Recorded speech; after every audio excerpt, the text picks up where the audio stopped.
Yo guys, it's Kyle coming at you from Bane's Film Reviews. It's my first time in the theater this summer, and I just saw A Quiet Place Day 1. Directed by Michael Sarnowski, starring Lupita Nyong'o, Joseph Quinn, Alex Wolff, and Djimon Hounsou. I never know if I'm saying his name right. That's how I say it. I apologize if I'm wrong. A Quiet Place Day 1 is a prequel to the beloved series. It seems to have it was received very well worldwide, both the original film and its sequel, Part 2. I didn't receive them quite as well as everyone else did. I don't dislike them by any means, but I think that they didn't quite live up to the hype. Now, with that being said, Krasinski, who played a massive role in bringing these films to life, especially the first two, as writer and director and starring in both, producing them, takes a step back. He does help to develop the story here. He does help to produce. His hand is still in the pot. I kind of like that we got a slightly different feel. We still understand that it's part of this universe, and it's tied in through that inclusion of Hounsou. He's the only connection between those first two films starring Krasinski and Emily Blunt and this film. Again, a prequel. If you've seen Part 2, you already know what's going to happen to his character. So I won't spoil anymore. You can probably figure it out based on that. Hopefully you've seen the second film at this point, especially if you're planning on seeing Day 1. So I really like this concept, and not just in this film, but in this series in general. I like the concept that sound, or a lack of sound, really plays such a prominent role in the development of the narrative and the characters and really everything about the series. And with that, you get a lot of quiet time. It's split almost 50-50, where you have so much quiet. There's very little dialogue to be had throughout the course of this film. And I'm talking now specifically about Day 1. Now, I like that because that helps to build intensity way more than dialogue does, or even a score does. Having it be so quiet, it leaves a lot up to the imagination, and it allows the viewer's mind to wander throughout the course of the film. Never lose focus, but sort of wander and wonder what's going to happen next. So I really like that, and that use of sound, or sometimes lack of sound, to develop the film in a way that is really conducive to a horror film and really conducive to viewers enjoying themselves in the theater.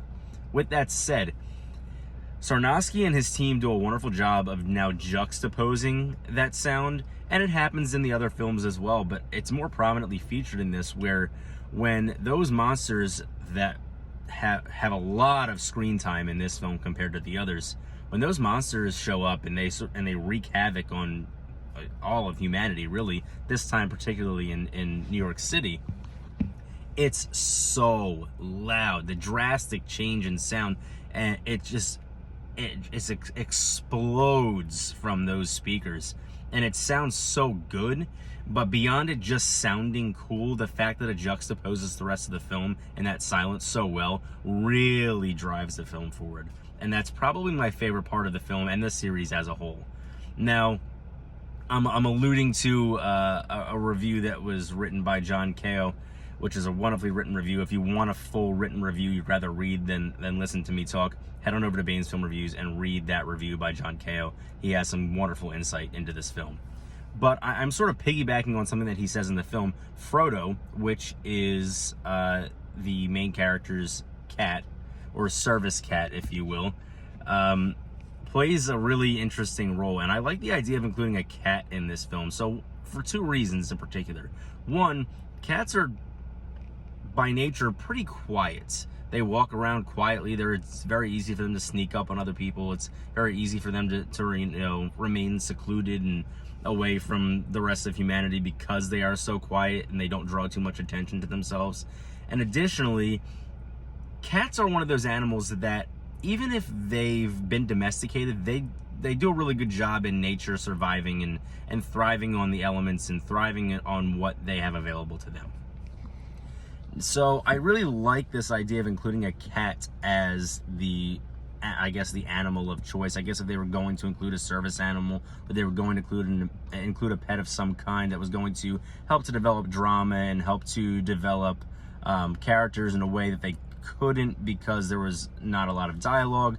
I like that they chose a cat because it does add levels to this narrative and to this idea of silence and, you know, trying to remain under the radar for the course of the narrative. And finally, one of my favorite parts of the film is the ending.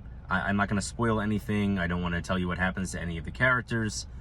However, I struggle to find an emotional connection to any of the characters really throughout the course of the series.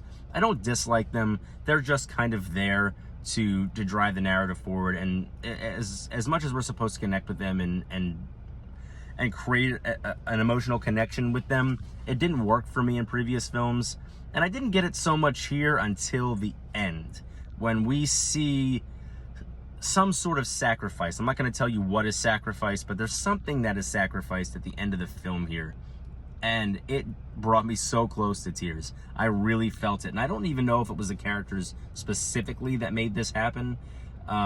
It was just the intensity of that final moment. We get a very nice combination of silence and a lot of very powerful sound. Additionally, we get some dialogue at the end there. We get to see characters develop in a way that maybe we hadn't seen yet in the film.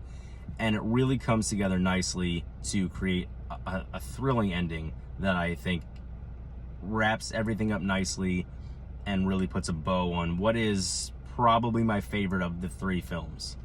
So with that being said, I think I'm going to give this film an 8 out of 10. I don't know if you need to rush to the to the theaters to watch this film. However, I think that use of sound maybe warrants a showing in theaters.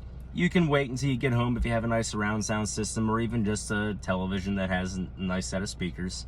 So I'm going to give it an 8 out of 10. I think it's worth purchasing at some point, whether you decide to purchase a ticket to the theater or purchase it on demand or wait for and continue to pay for a streaming service to watch it. I encourage you to do this.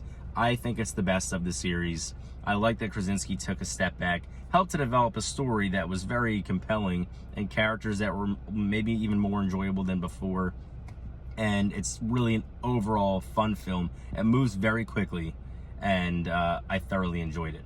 So I've got a few more films coming up this summer. Let me know what you want me to see. Maybe I'll sit in my car and review them for you. Don't forget to check out John Cao's review, his written review over at Bane's Film Reviews. Let us know what you think. Until next time, peace.